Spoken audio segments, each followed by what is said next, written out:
Inna lillahi wa inna ilaihi raji'un. Habib Abu Bakar Al-Adni bin Ali Al-Masyhur tutup usia.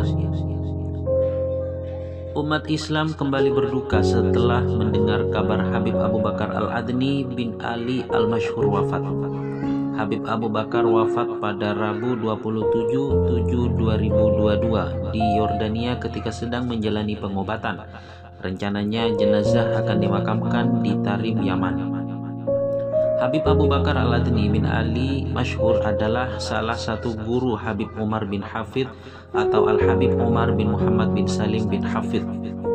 Habib Abu Bakar Al-Adni bin Ali bin Abu Bakar Al-Masyhur dikenal sebagai mufakir atau pemikir dikarenakan kecerdasan intelektualnya mengenai peradaban zaman yang melampaui pemikir lainnya.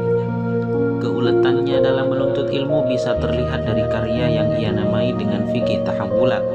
Dalam kitab An-Nubdhah As-Sughra, Habib Abu Bakar menjelaskan fikih tahawulat sebagai pemahaman syariah terhadap hal-hal yang telah, sedang, atau akan terjadi dari perubahan dalam kehidupan manusia dan alam semesta, dan hal-hal baru dalam ilmu teoritis ataupun aplikatif, kebudayaan, kejadian, dan fitnah di tahap-tahap kehidupan manusia secara umum dan kehidupan umat Nabi Muhammad secara khusus hingga hari kiamat, baik melalui teks-teks Quran dan hadis yang meneropong masa depan maupun teks-teks Quran dan hadis yang menunjukkan kejadian di masa lalu.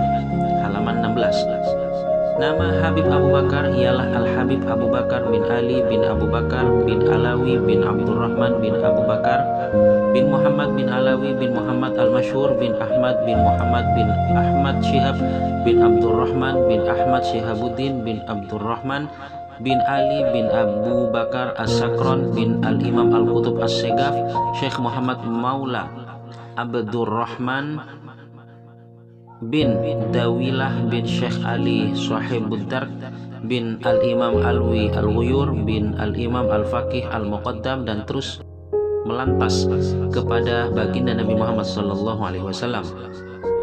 Habib Abu Bakar merupakan cendekiawan muslim yang berasal dari bumi sejuta wali, Hadramaut, Yaman. Kiprahnya dalam berdakwah telah masyhur di berbagai penjuru negeri baik di Timur Tengah maupun di Eropa. Ia dilahirkan di lembah Ahwar yang terletak di Provinsi Aden pada tahun 1366 Hijriah 1947 Masehi.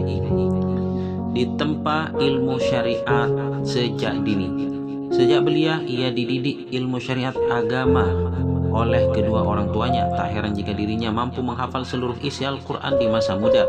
Beliau sudah bertalaki ke berbagai guru ternama di zamannya, baik di Aden maupun di Hadramaut. Bahkan sejak usia 14 tahun dirinya telah mendapat mandat dari sang ayah untuk menyampaikan khutbah Jumat di masjid-masjid sekitar. Keberhasilan Habib Abu Bakar tak luput dari peranan kedua orang tuanya. Merekalah yang telah membangun karakter Habib Abu Bakar hingga menjadi figur ternama seperti sekarang. Dalam tuturnya dia mengakui, keseluruhan hidupku tak terlepas dari peran orang tuaku, ayah dan ibuku. Ayahku sosok yang sangat disiplin mengatur waktu. Baginya pendidikan dan akhlak adalah prioritas utama. Dia selalu memertamakan perihal ukhrawi dan mengesampingkan perihal duniawi. Acap kali aku menangis setiap mendengarkan lantunan Al-Quran yang ia baca pada sepertiga malam. Beranjak ke usia remaja, Habib Abu Bakar meneruskan pendidikan formalnya di Universitas Aden dengan mengambil prodi bahasa Arab. Tak lama setelah kelulusannya, negeri Yaman tak bersahabat sebab banyak terjadi kekacauan dan fitnah yang dilakukan oleh pihak-pihak tak bertanggung jawab. Menyikapi hal ini, akhirnya beliau beserta keluarga memutuskan untuk hijrah ke negeri Hijaz, berguru kepada Habib Abdul Qadir As-Segaf.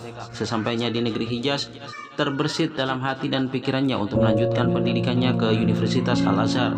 Demikian itu karena Al-Azhar merupakan pusat berhimpunnya keilmuan dari berbagai penjuru dunia. Namun selepas Habib Abu Bakar mengungkapkan hasratnya kepada orang tua, dirinya malah mendapat penolakan dan mereka menyarankan agar dirinya melazimi kepada Habib Abdul Qadir bin Ahmad As-Segaf.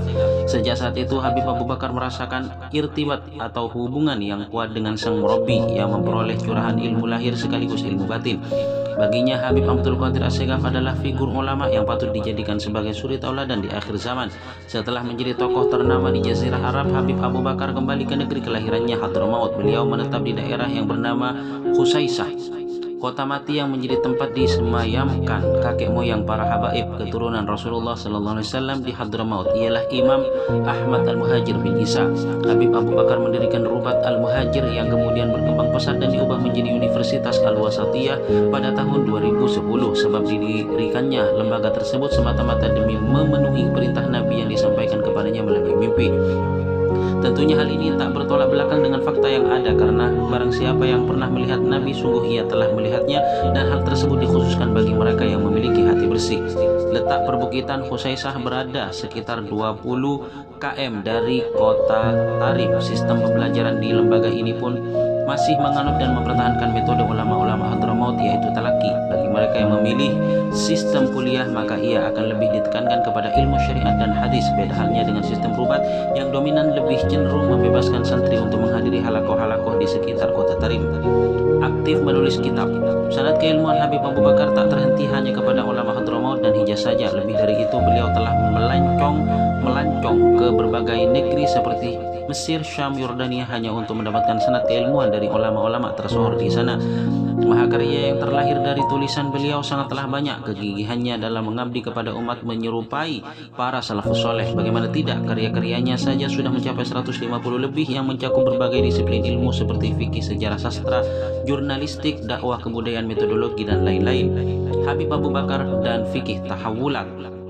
Popularitas Habib Abu Bakar dan ilmu fikih tahawulat merupakan hal yang tak asing di kalangan para cendekiawan Islam di Timur Tengah. Fikih tahawulat ialah keyakinan bahwa mengetahui tanda-tanda hari kiamat merupakan rukun agama keempat. Dalam hal ini beliau bertolak belakang dengan opini mayoritas ulama yang mengatakan rukun agama ada 3, iman, Islam, dan ihsan. Meski begitu, ideologi dan ijtihad Habib Abu Bakar tidak menjadikan keluar dari agama Islam, karena tidak setiap perbedaan dalam syariat menunjukkan adanya kekufuran. Lantas, apa yang mendasari Habib Abu Bakar sehingga berpendapat dan mengambil kesimpulan bahwa rukun agama ada 4 dan yang keempat ialah mengetahui tanda-tanda kiamat? Jawabannya ialah karena beliau mengambil dalil dari hadis Jibril, yaitu hadis pertama yang termaktub dalam hadis Arba'in Nabawi. Singkatnya, seusai malaikat Jibril bertanya perihal iman, Islam, dan ihsan kepada Nabi, Jibril kembali bertanya mengenai kapan hari kiamat. Lalu Nabi menjawab yang ditanya tidak lebih mengetahui daripada yang bertanya. Kemudian Jibril melanjutkan pertanyaannya, lantas apakah tanda-tanda dari kiamat itu sendiri? Sontak Nabi pun langsung menjelaskan tanda-tanda kiamat. Demikianlah dalil yang menjadi sandaran Habib Abu Bakar sehingga berkeyakinan bahwa mengetahui tanda-tanda kiamat adalah hal yang lazim karena ia termasuk rukun agama. Dari sini kita bisa melihat bahwa keluasan cara berpikirnya melampaui pemikir cendekiawan manapun di era modern sekarang. Manfaat lahirnya istilah fikih tahawulat ialah membuktikan kebenaran hadis Nabi perihal munculnya tanda-tanda kiamat di akhir zaman. Fikih tahawulat tidak terlahir begitu saja, namun terlahir setelah mengkaji dan menelaah tafsir ayat-ayat Al-Quran, sunnah Nabi, serta asar para sahabat. Demikian paparan biografi cendekiawan Islam era modern Habib Abu Bakar Al-Adni bin Ali. Masyhur kiprahnya dalam dunia keilmuan Islam telah memberikan banyak manfaat terhadap umat. Sebelum meninggal, ia bertempat tinggal di Jeddah, Arab Saudi. Walau begitu, beliau tetap memimpin lembaga pendidikan yang didirikannya di Hadramaut serta tetap meneruskan estafet dakwah Nabi via seminar, surat kabar, televisi internasional, dan lain-lain. Sekian, terima kasih.